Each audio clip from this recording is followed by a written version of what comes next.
Oi, gente, começando mais um episódio do TPM. Se é a primeira vez que você está aqui, esse é um espaço para enaltecer as mulheres em tecnologia. E a gente está aqui hoje com a Aline Azevedo para gravar mais um episódio da nossa temporada de Mulheres no C-Level. Ela que é cofundadora da Aravita e também Chief Product Officer dessa startup de impacto. Eu quero dar as boas-vindas para a Aline Azevedo. Olá, Aline. Muito obrigada pelo espaço. Estou muito feliz de estar aqui. Imagina, é um prazer. A gente que agradece. E para a gente abrir o nosso papo, eu queria muito que você trouxesse um pouco da tua história, porque eu sei que você não tem assim formação na área de tecnologia. Sempre gosto de falar sobre isso. Pessoas que não são especificamente da área, mas que foram para a área de tecnologia. Conta para a gente como é que foi esse processo. É engraçado, né? Porque contar do processo de agora olhando para trás parece super linear, que faz super sentido, mas... Então, assim, basicamente contando desde o início, eu venho do ABC, então nasci em Santo André, cresci em São Caetano. Pensei muito se eu ia seguir no balé ou se eu ia, Ai, que se eu ia linda! continuar, enfim, se eu ia seguir alguma carreira. Mas no final, enfim, chegando perto do vestibular, eu coloquei muito na minha cabeça que eu queria conseguir fazer uma universidade pública e que queria fazer engenharia. Porque, enfim, me dava bem em exatas, eu acho que engenharia também, no final, abre muitas portas que realmente né, constatou que, de fato, abriram várias portas. E aí eu lembro, e isso vai se conectar no futuro, mas eu lembro muito de pensar em fazer engenharia de alimentos na época, porque eu sempre gostei da temática, eu sempre gostei muito de cozinhar, gostei muito de comer, você viu, eu cheguei aqui, o pessoal do meu time fala que se a gente não acabar com o desperdício de alimento com a Aravita, eu vou acabar com ele comendo tudo. Então, assim, eu acho que eu tinha muito enfim, paixão por alimentos, só que aí tem aquele momento da escolha da carreira e falar de fato, bom, acho que não vou me focar muito especificamente nisso, eu vou pegar a engenharia química, que era algo um pouco mais aberto, bastante mais aberto, e que, né, eu poderia ir para engenharia de alimentos, mas se eu fizesse engenharia de alimentos, eu não poderia estar aberta a outras oportunidades. Então, essa foi a lógica ali na hora da decisão da escolha da carreira. E aí, enfim, durante o processo da engenharia química, eu descobri na Poli, né, então, que existia um duplo diploma, que era entre a Poli e algumas faculdades da França. E aí, enfim, juntou a Aline bailarina, que fazia tudo em francês, e eu, não, meu sonho é morar na França, vou tentar esse negócio. E aí foi muito legal, porque foi o que, de fato, abriu, assim, minha cabeça pro mundo. Então, além de, né, não focar só na engenharia de alimentos ou engenharia química, quando eu cheguei lá, eu tinha aula de tudo, inovação, liderança, marketing. Era um diploma em engenharia, então o primeiro ano era bem matemática. Eu lembro que as provas de matemática da França nunca tinham número, era só letra, era só prova de teorema, era terrível. Mas passando essa fase, depois o segundo ano que eu fiquei lá, consegui abrir bastante o escopo. E aí o que me deu um dos primeiros estalos foi ter feito o hackathon da faculdade. Então eu ajudei a criar ali o hackathon da faculdade. E aí eu falei, gente, como é possível essa galera fazendo uma solução em um final de semana, assim? Tipo, o que tá acontecendo aqui? O que é isso? E aí foi onde o bichinho ali, tanto do empreendedorismo quanto da tecnologia, me picaram. E aí, voltando para o Brasil depois disso, né, guardei esse sentimento, e aí acabei seguindo ali a diplomação da Poli, terminei, e aí eu falei, bom, qual que vai ser o próximo passo? E aí o trainee da Ambev era uma das coisas que, né, os projetos, né, programas de trainee, era uma das coisas que mais me brilhavam os olhos, porque, de fato, eu poderia, de novo, ser um pouco mais generalista nesse aspecto. E aí o trainee da Ambev foi, de fato, assim, uma escola, porque eu pude passar por todas as áreas. E aí o engraçado foi que, como uma indústria, todo mundo queria engenheira química na indústria, ou seja, na fábrica e tudo mais. Só que aí, depois de rodar todas as áreas e conhecer o time de tecnologia, eu vi o tamanho do impacto que eles geravam com as soluções que eles criavam. Falei, cara, eu acho que é aqui que tem alguma coisa que linka com o que eu, né, senti ali na França, que eu poderia gerar esse impacto. Foi nesse momento aí que eu realmente a tecnologia surgiu para mim e que, de fato, aí eu mudei a minha carreira. E aí é engraçado, porque eu comecei como especialista de TI na Ambev, só que, enquanto eu estava lá, a Ambev também passou por um processo de mudança de cabeça para ágil, então pensar mais em produto, menos em projetos. Eu participei bastante dessa evolução.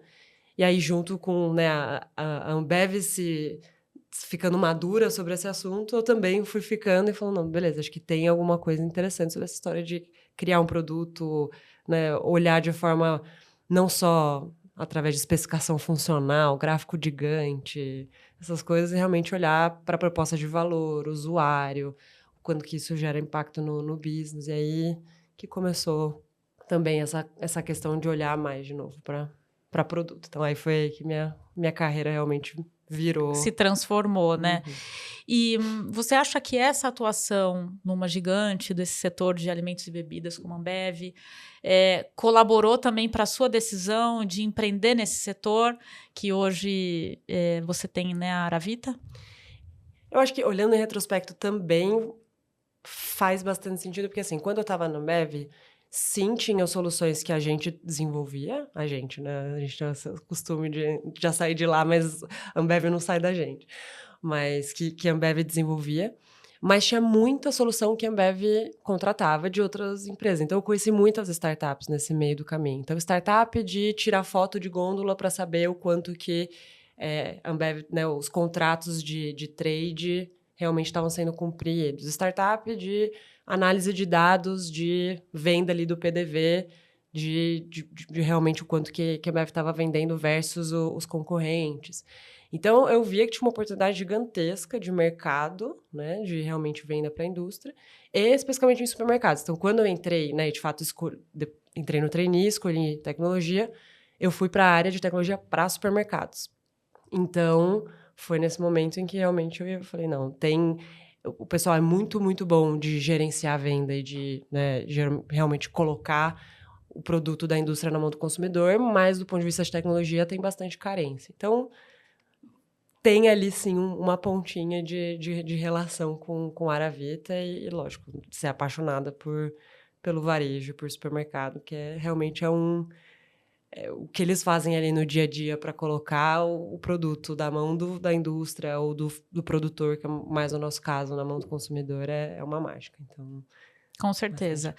Então, aí você teve uma grande transição de carreira, que é sair de uma gigante Ambev e começar a empreender. Como que foi também esse processo, Aline? Porque eu sei que é um processo, no mínimo, muito diferente, né? E também muito impactante. sim. Como que você viveu isso? Eu acho que essa questão do bichinho do empreendedorismo, você se mostra para você, e acho que aconteceu muito na França isso, e se colocar numa posição de criar uma empresa, acho que é difícil de ele sair da sua cabeça. Então, quando eu estava na Ambev, eu participei de um projeto de um fundo que chama Big Bets. Na época, eles começaram querendo ser um Y Combinator, assim. Então, eles faziam cursos para as pessoas e depois escolhiam investir nessas startups. E aí foi incrível, porque eu pude conhecer vários empreendedores e eles traziam empreendedores para falar com a gente também. E aí foi nesse momento que eu falei, tá, é aqui, eu me via muito energizada quando eu saía de lá.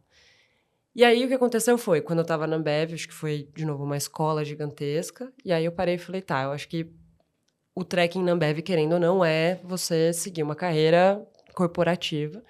E eu já tinha essa questão de empreender dentro de mim, então eu falei, bom, acho que eu vou dar um passo aqui para... Eu sempre fui dando passos que não fossem passos muito grandes para aquilo que eu, né, que eu achava que eu conseguia pegar, justamente por insegurança, enfim, da mulher e de tudo que você sabe que, enfim, a sociedade não ajuda bastante.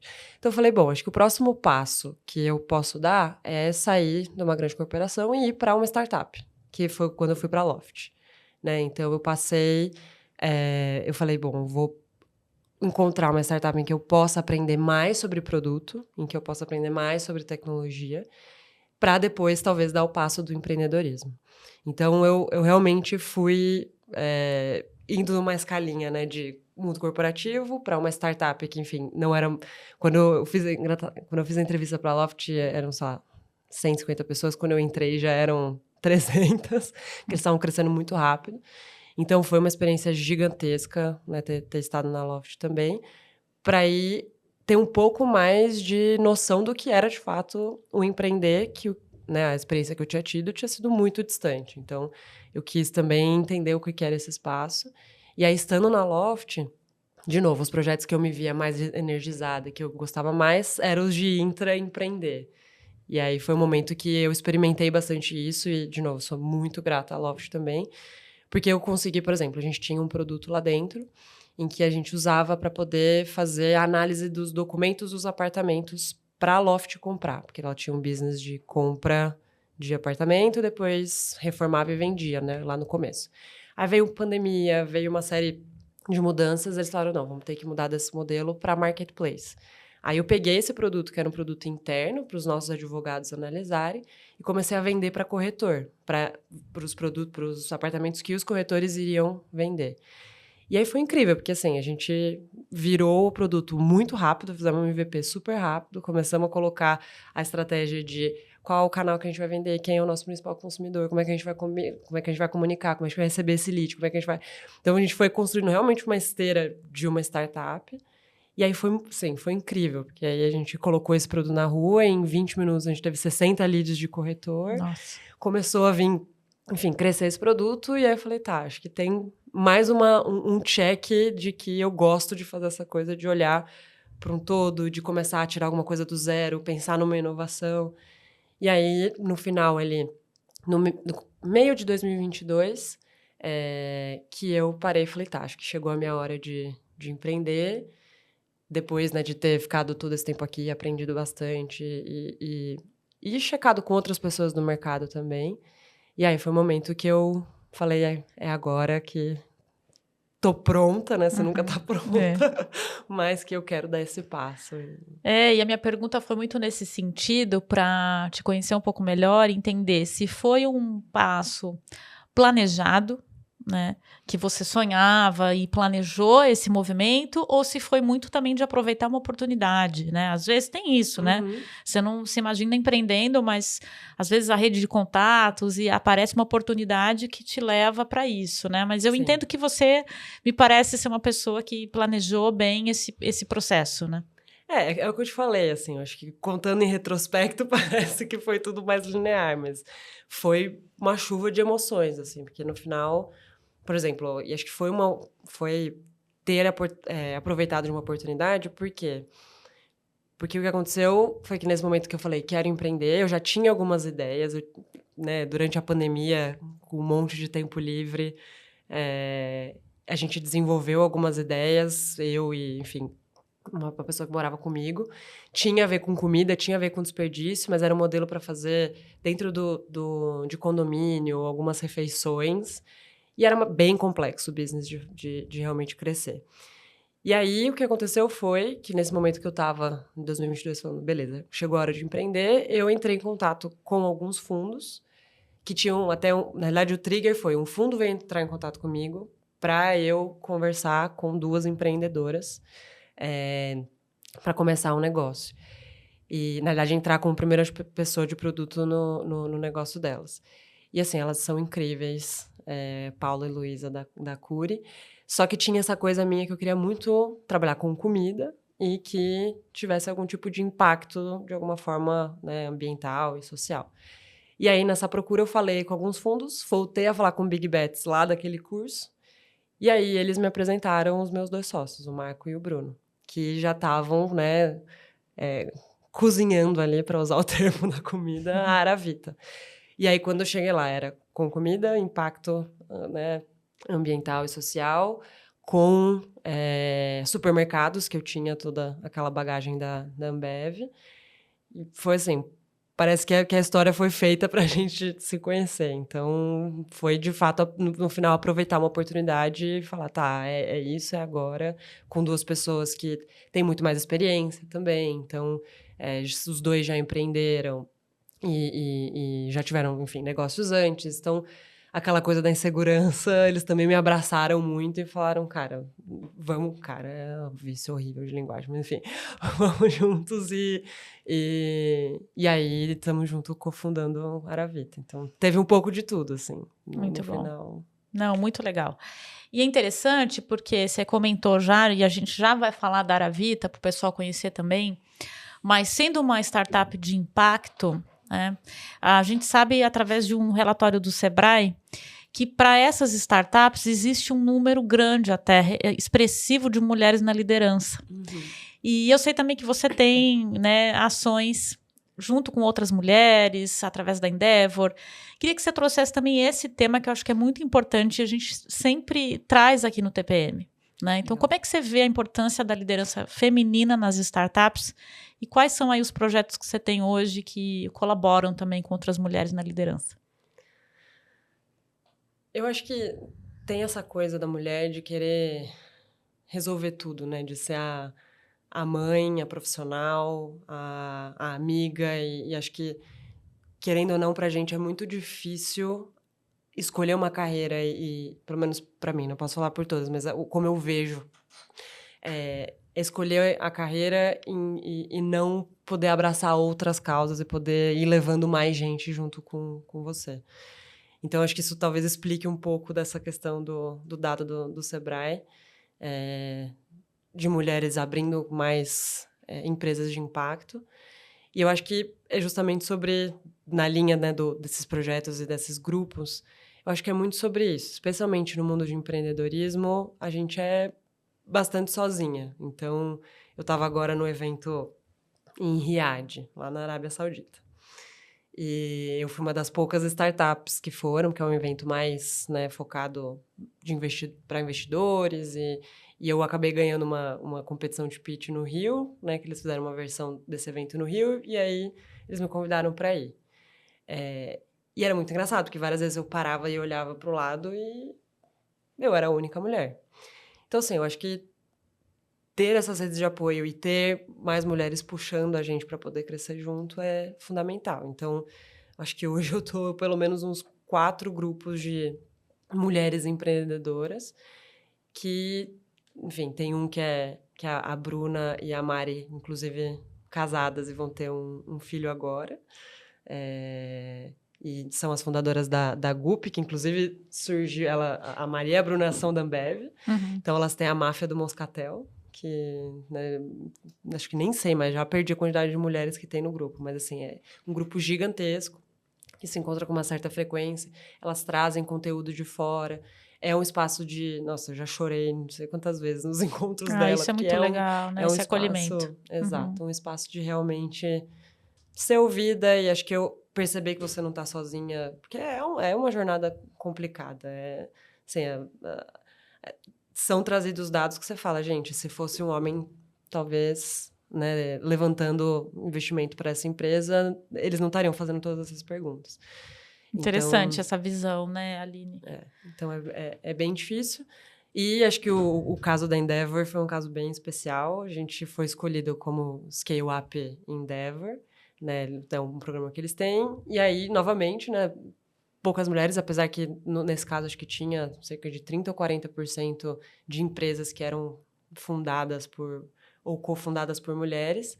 E aí a gente fez um grupinho ali que se encontra com frequência. E acho que esse, né, pelo fato também de ser menor e tudo mais, a gente criou uma conexão muito legal e de realmente eles falam muito, né, do abrir o kimono e se mostrar por inteiro, assim, do tipo, o que eu tô sofrendo, o que tá passando, como que você já vira uma situação dessa, como que a gente se ajuda, aí uma lembrando da outra em momentos um investidor falou sobre, tá procurando alguma coisa nessa tese, você tem alguma coisa assim. Tem um caso muito, muito legal da Heloísa da Trex, que faz um negócio que, assim, eu não vou saber explicar, porque é um Web3 gaming, e, assim, ela é bizarra, e é uma coisa extremamente difícil de fazer o pitch. E aí uma das outras mulheres desse grupo, né, ajudaram a realmente colocar uma proposta de valor diferente, a mudar o pitch para ela ser mais cativante nesse processo. Então é esse tipo de coisa de ajuda, porque os homens fazem isso e a gente tem que saber fazer bem, fazer... Não, sensacional. Isso que você comentou de dificuldades para captar investimento, é uma realidade que a gente que não tem tanta presença nesse meio, a gente nem imagina que acontece. E, de fato, agora que você comentou, eu falei, poxa, é verdade, né? Isso... Exato. E aí teve uma outra... durante Riad teve uma investidora, né? Ela tem um fundo, chama Female Founders Fund, que acabou de levantar mais um fundo, porque o primeiro fundo delas gerou um retorno gigantesco e são só de empresas fundadas por mulheres. E ela tem esse dado de que o retorno sobre investimento de empresas fundadas por mulheres é maior do que só por homens. Então, que legal. É algo que... Enfim, eu ouvi isso de uma outra mulher desses grupos, que o que a gente está fazendo aqui é, tipo, plantar uma árvore de tâmara. Acho que a árvore de tâmara demora, 30 anos para dar a primeira tâmara. Então, a gente está plantando aqui uma semente para as próximas que vão vir e que a gente espera que tenha mais frutos do que deserto. Então, acho que esse é um pouco da lógica aí. A gente faz muito por... give forward, né? Não é nem give back, não é nem esperando ter alguma coisa de volta, é realmente colocando e para ajudar mesmo. Fantástico, muito bom. Agora vamos falar do negócio em si. A gente estava aqui, antes do episódio começar, conversando um pouco sobre a Aravita e ela veio realmente resolver uma dor muito grande desse mercado de supermercadistas, no varejo de alimentos. E eu queria que você contasse um pouco sobre a atuação, sobre esse negócio de vocês. Bom, então a solução da Aravita, a gente usa inteligência artificial para chegar no pedido perfeito de produtos frescos. Então, falando um pouco do problema, né? A gente começou com um problema gigantesco de desperdício de alimentos, que está lá na faixa de 30% daquilo que é produzido é jogado fora, que já é um absurdo. Aí você vai fatiando e vai chegando em produtos frescos, né? Especialmente fruta, verdura, legume. Isso pode chegar a 50%. Nossa, é muito, é um número muito alto. É bizarro. E aí você vai olhar para a cadeia inteira de frutas, verduras, legumes, você entende porque ela é extremamente fragmentada e tem pouquíssima tecnologia que consiga conectar as pontas. E como a gente queria construir um negócio que tivesse impacto, mas que também fosse alavancado por tecnologia, a gente falou, bom, né, AI é a tecnologia da vez, antes mesmo do ChatGPT, então a gente, before it was cool, a gente tá falando de AI. Enfim, AI tá aí há muito tempo, mas a gente sabe que em 2022 que teve o grande boom. E a gente falou, não, a gente quer usar AI em alguma coisa de impacto. E aí, o que acontece? Para usar AI e realmente começar a entregar valor de cara com AI, você precisa de dados históricos, né? Para realmente os modelos irem sendo treinados e você conseguir ter um impacto e um valor entregue mais rápido. E aí, na cadeia inteira, o lugar que tinha mais dados estruturados, mais dinheiro na mesa, né? E mais poder também, era o supermercado. Então, a gente falou, olha, aqui parece que tem uma solução, um problema buscando por uma solução.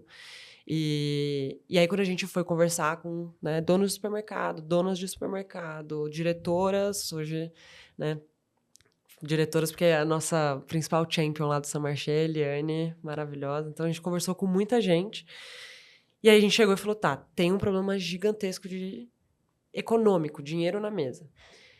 E quando você vai fazer uma solução de impacto, a gente, assim, se não tiver resultado econômico, para que realmente você consiga, né, mudar alguma linha no seu cliente e também ser uma empresa lucrativa que é capaz de trazer investidores e potencial, né, lucrativo, infelizmente, né, o impacto ele não vem sozinho. Então, a gente falou assim, nossa, aqui tem uma coisa mágica, porque se a gente conseguir resolver o problema de desperdício de alimentos em supermercado, que é um custo gigantesco, de produtos frescos, que é onde tem mais desperdício, como a gente viu lá no começo. A gente vai gerar um impacto econômico e aí a rodinha vai girar de tô cada vez entregando mais impacto econômico e o efeito colateral, na realidade, é um efeito muito positivo, que é a diminuição do desperdício. E aí foi com isso que a gente, enfim, se deparou. E aí tem uma coisa muito mais legal, quando a gente foi realmente fatiar qual o problema que a gente ia começar a olhar, a gente falou, tem um pedaço que é a parte do pedido, né? Da recomendação mesmo do quanto que eles deveriam comprar, que hoje eles, né, as pessoas que estão nas lojas ou os compradores centralizados, não têm tecnologia para ajudar. Eles fazem muito com base na experiência, que é muito bom, só que pensa que hoje no Marché, por exemplo, a gente está lidando com mais de 1.000 produtos de fruta, verdura e legume. Então, é muito difícil você saber todos os itens a todo momento, né, de o quanto que você deveria comprar. A gente falou, tá, tem uma oportunidade gigantesca aqui neste processo de fazer o pedido, né, da quantidade que eu tenho que pedir do meu fornecedor, do meu produtor, para poder vender para o meu consumidor. E aí, o lado legal do final da solução é que, além da solução ajudar com o desperdício de alimento, ou seja, a gente recomenda uma quantidade mais precisa do que ele tem que comprar para não jogar fora, o outro lado da moeda é que, geralmente, como que eles faziam? Para não jogar fora, eles compravam menos. E aí, o que você tem? Ruptura. Você tem falta de produto. E aí, o que é falta de produto? É perda de vendas e um consumidor que chega lá para comprar o que ele quer e não tem.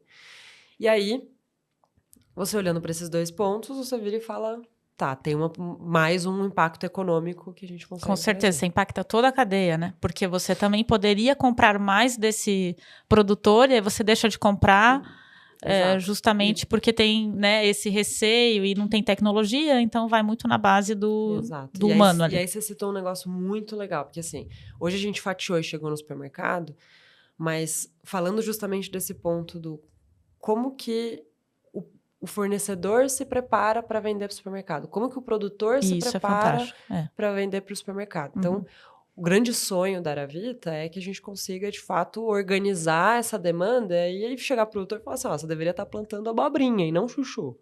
Muito bom. Então, chegar nesse sonho, a gente sabe que é um sonho grande, mas a gente quis olhar muito do ponto de vista da demanda, que é exatamente esse ponto que você trouxe. Então, quanto que eu deveria comprar aqui para abastecer e deixar o meu consumidor feliz e como que eu vou caminhando para trás para garantir que toda a cadeia esteja eficiente para não jogar, né, fora e sim abastecer e deixar toda a cadeia bem abastecida e o consumidor feliz. Muito bom. E enquanto você estava falando, Aline, me veio assim em mente algo que me gerou uma curiosidade até de saber mais, a atuação sua como responsável por produto. Então, assim, para mim fica claro que você tem um background muito grande de negócio, de business, né?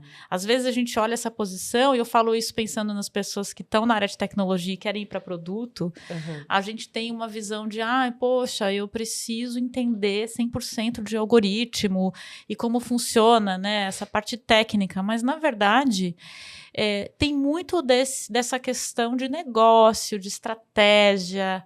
Tô errada? Não, tá 100% certa. Inclusive, acho que eu me cobrei muito de saber de tecnologia. E acho que saber o mínimo, e acho que não o mínimo, você saber o que seu produto traz, quão complexo é fazer as coisas. Mas assim, eu não sei codar. Né, entendo, lógico, AI a gente tem que estudar, principalmente que cada dia aparece uma coisa nova, mas principalmente quando eu estava na Loft, que foi quando eu realmente, né, comecei a trabalhar mais perto de squads, então tinha o time de tecnologia, tinha, né, os engenheiros e engenheiras junto comigo ali para poder montar o produto, foi o momento que eu falei assim, Aline, porque assim, tem N pessoas de produto diferentes, eu acho que cada um tem um pouco do seu foco, mas eu tenho muito mais a agregar trazendo o ponto de vista de business, trazendo o ponto de vista de como que eu comunico isso entre os stakeholders e garanto que a priorização esteja sendo bem feita.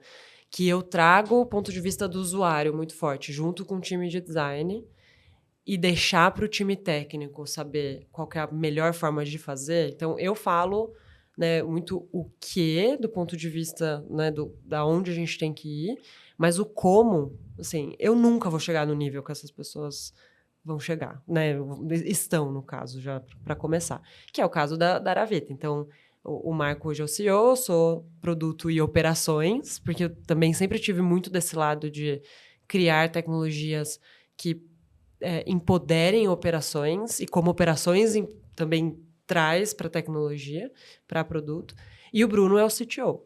Então, eu divido muito com o Bruno, porque eu nunca vou ter o background que o Bruno construiu em 30 anos de carreira. Então, eu realmente coloquei, né, e hoje, para mim, acho que o que eu realmente trago muito para a mesa é essa visão de negócio, é saber exatamente aonde que vai pegar, o quando vai pegar, né, a história do como você faz um roadmap bem feito, como você coloca a visão e anda para trás, mas também vê o que o curto prazo está gritando para conectar. Então, essa é a mágica que eu tento fazer todo dia. Sim. Não, é muito legal ter essa visão, né? Por trás dessa função tão importante. E onde está centrada essa estratégia? Assim, quando você pensa em produto, você pensa em resolver uma dor, né? Ou você também tem esse lado do comportamento de consumidor, que, né, imagino que influencie muito. Onde está pautada aí sua estratégia? Olha, hoje na Aravita é muito engraçado, porque acho que falando, por exemplo, do ponto de vista da Ambev ou da Loft, tinha muito essa questão da dor e de ter já uma solução que já estava meio que funcionando, e aí depois você tinha que coletar ali aonde que estavam os maiores pontos de fricção para iterar e melhorar. Mas tirar um negócio realmente do zero. Uhum. É um desafio de muito você... Então, falando muito do que a gente fez, a gente ficou muito tempo vendo as operações, né, de supermercado, principalmente do Marché, que foi o nosso primeiro cliente piloto, realmente observando, assim, quais eram, né, os pontos de dor, quem era o perfil do usuário, como que eles se comunicavam, só que também trazendo, de novo, a nossa visão. Porque se a gente for desenvolver algo muito pautado no processo e na forma que é feito hoje, a gente ia ficar, talvez, limitado e não sairia da caixa e pensaria numa coisa que, né, ninguém tinha pensado. E esse, por exemplo, foi o caso da gente ter... Hoje, o pessoal, por exemplo, sentava no computador e fazia os pedidos no computador, né, numa salinha reservada ali no Marché. Só que a gente via, eles precisavam ficar levantando do computador para poder ir na loja para relembrar se tinha aquele produto. Eles andavam com um papelzinho anotando o estoque para poder, depois, no momento do pedido, ele tem que evitar essas corridas ali na loja. Falei, gente, vamos fazer com tablet, né? Uhum. Vamos colocar um tablet na mão dessas pessoas, que ela consegue fazer o pedido já olhando aqui para como que está a situação da loja dela. A gente, assim, a decisão de colocar uma pessoa na loja fazendo o pedido é porque ela tem essa visibilidade e aquilo que, né, tá acontecendo de fato na loja. Então, vamos providenciar ainda mais isso. Então, chegou um cliente que pediu ajuda, ela pode parar rapidamente, fazer o pedido e atender esse cliente, porque é sobre atendimento ao cliente também, empoderar as pessoas a fazerem outras coisas. Então, acho que teve muito essa visão também do aonde a gente queria chegar do ponto de vista de produto e também do ponto de vista de tecnologia. Então, a gente queria usar inteligência artificial, só que inteligência artificial é muito complexo. Então, hoje o nosso produto tem 3 grandes blocos ali que a gente tinha que deixar extremamente simples para uma pessoa que tem que fazer pedido de 1000 itens em 40 minutos. Então, como que a gente deixa isso, né, usável? Então, acho que a nossa estratégia ela sempre vai muito do o que está acontecendo, né, como que é a operação hoje, mas aonde que a gente quer chegar. Só que também não dá para disruptar 100% de como as coisas são feitas. Então, a gente tem que ficar, né, equilibrando bem essas duas pontas aí. Muito, muito interessante. E falando um pouco sobre a construção de um time, né? Então, hoje você lidera uma área. O que você leva em conta hoje para construir o seu time de produto? Eu acho que, primeiro de tudo, foi extremamente pautado em saber que a gente... Porque, assim, antes a gente tinha muita dúvida se a gente ia ser só algoritmo e que a gente iria, né, gerar algoritmos e que isso iria, por exemplo, alimentar os sistemas atuais nos supermercados. Quando a gente chegou nos supermercados e viu a situação dos sistemas atuais, então, a interface, a maneira com que eles eram feitas, deu para ver que tinha muita oportunidade nesse pedaço. Então, acho que foi decisão de negócio e falar, não, a gente vai precisar de alguém de design, né? Então, a gente trouxe uma pessoa que pôde, né, trazer todo esse lado de experiência do usuário, né, de UX, mas também de UI. E aí, como a gente é uma startup e, né, apesar da gente ter levantado uma captação muito, muito boa, a gente é muito consciente com os nossos custos. Então, a gente vai crescendo as pessoas muito do ponto de vista da necessidade. Então, a gente trouxe uma pessoa que conseguia ter uma flexibilidade muito grande entre ser uma pessoa de UX ali, de experiência do usuário, e de UI também.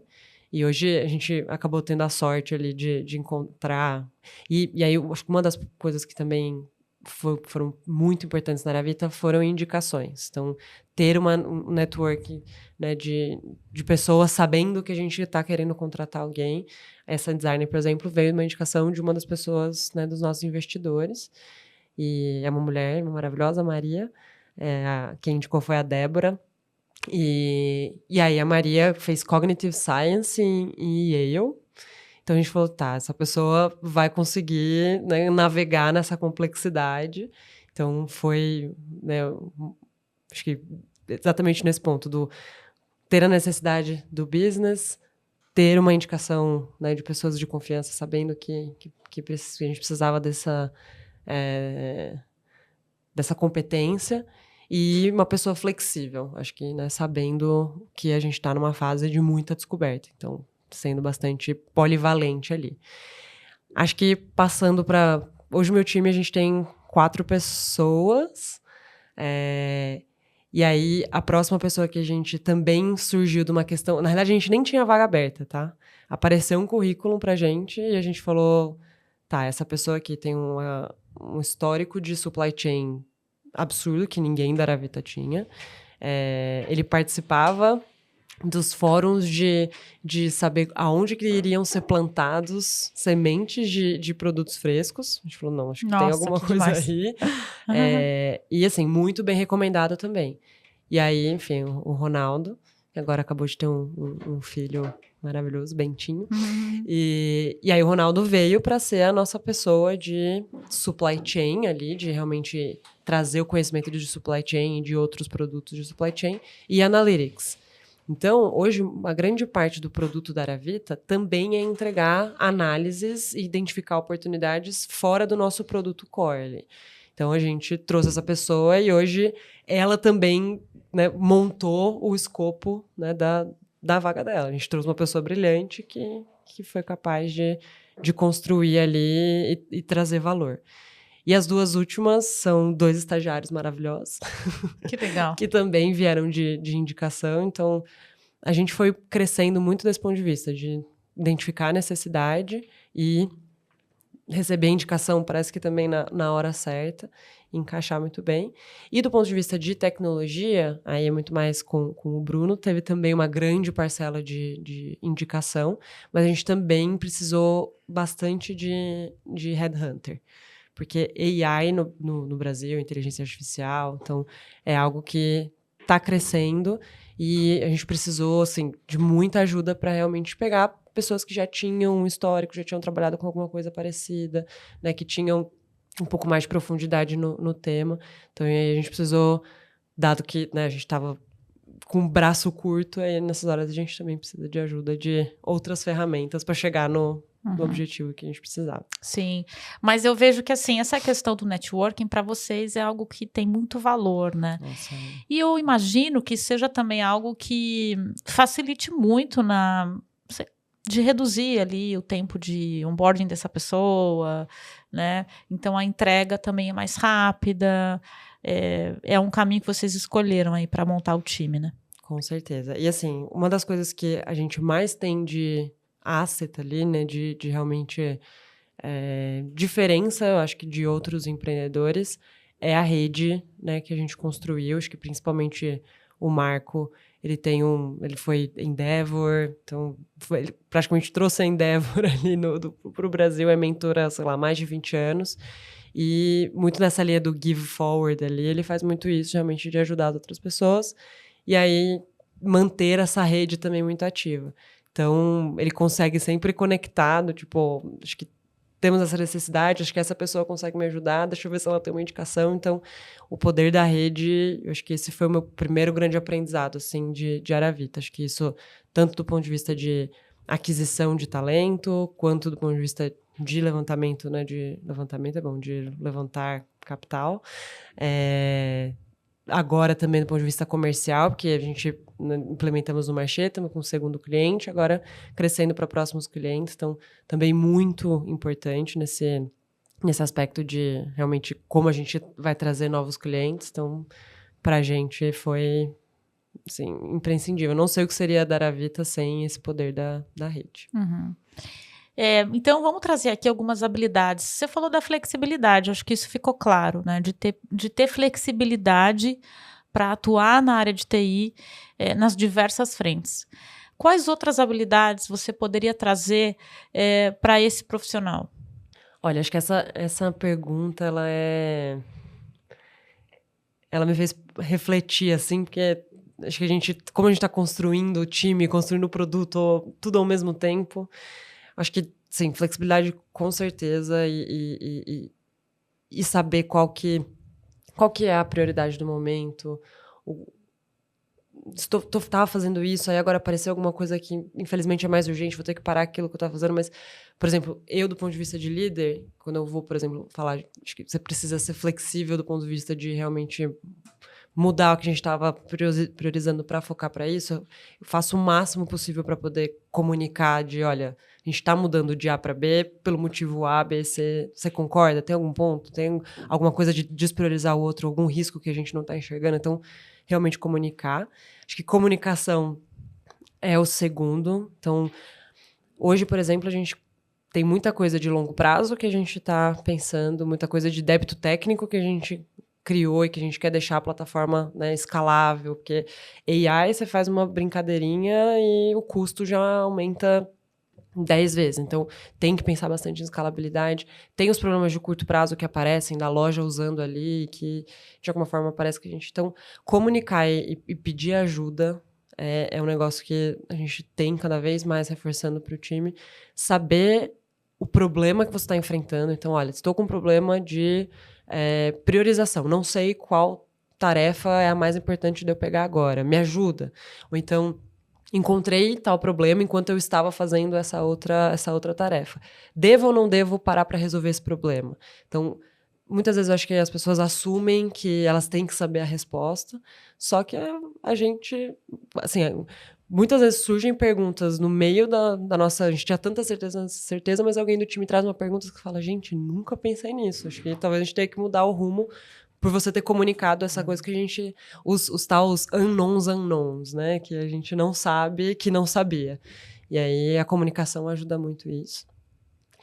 Eu acho que curiosidade e tudo, enfim, acho que é bem soft skills, né? Mas curiosidade, porque acho que a curiosidade, ela, além de ajudar no ponto de vista técnico, então tenho curiosidade de aprender alguma coisa diferente, então tô vendo que tem algo novo surgindo, então AI tá, como eu falei, cada dia uma novidade, então tenho curiosidade de se alimentar disso, mas também ter curiosidade de como que o produto está funcionando na loja, como que os usuários estão vendo isso, qual que está sendo a maior demanda, o que eles mais gostam. Então, eu fico muito feliz quando a gente tem esse tipo de... Né, alguém do time técnico para e fala, não, mas Aline, como que está sendo a adoção da recomendação? E a gente, né, vê que essa curiosidade ajuda a pessoa também a criar um senso de dono de, né, o quanto que eu estou participando dessa construção. E acho que, enfim, senso de dono vem um negócio... Né, a Ambev falava muito disso, acho que era um dos aspectos bem fortes da cultura. E pra gente... A gente traz isso muito também na prática de o que você está fazendo tem muita responsabilidade. É um produto B2B, né? É um produto para uma empresa grande, então tem que saber que cada coisa que a gente coloca tem que testar 1000 vezes para realmente ter aquela segurança que quando for para a mão do usuário, lógico, vai ter problema, tá tudo bem, reação, tipo, a gente viu o problema, reação rápida, sempre tem algum jeito de resolver. Acho que esse acolhimento também, do ponto de vista do líder pro time, é muito importante.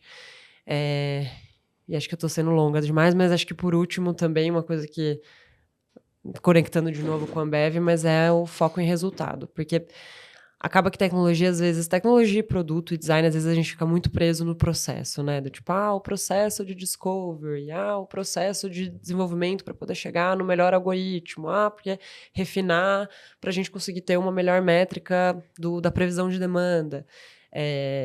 Tudo isso acho que são pontos importantes, mas a gente não pode perder o foco do qual que é o resultado que a gente quer trazer. E acho que no momento que a gente colocou mais essa ótica pro time a gente tem que diminuir desperdício, né? Tem que diminuir a quebra, que é o nome que o supermercado dá, e tem que diminuir a ruptura. Então, o time começa a se cobrar de isso aqui que eu tô fazendo realmente gera esse valor? Porque às vezes a gente prioriza umas coisas que não estão tão ligadas a isso e o time questiona. Então, por que eu tô, né, focando nisso aqui se a nossa métrica principal é isso? E é isso que a gente realmente quer, um time que questione, né, com senso de dono e que esteja focado no resultado que a gente precisa trazer. Então, acho que eu diria isso, essas muito habilidades. Bom. Não, muito legal. Aline, quais são os rumos? Você já falou um pouquinho sobre o sonho de vocês, mas eu queria retomar esse tema. A gente já está chegando no final da nossa entrevista e eu queria muito saber o rumo da Aravita, talvez para os próximos 5 anos, enfim. O que vocês desejam ser num futuro breve? Ai, meu Deus. Acho que, como eu falei, eu acho que a gente tem esse sonho grande de, em 5 anos, poder estar não só em supermercados, né, na maioria dos supermercados brasileiros, mas também impactando de forma mais global. Então, a gente tem investidores, por exemplo, que são da América Latina.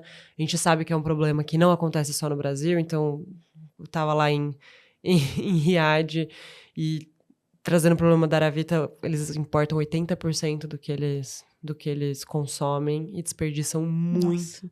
Então, falar da Aravita para eles, eu falei, nossa, a gente precisa disso. Então, eu acho que é realmente a gente conseguir construir uma empresa global, não só do ponto de vista, né, global geográfico, mas global do ponto de vista de como a gente resolve o problema também como um todo.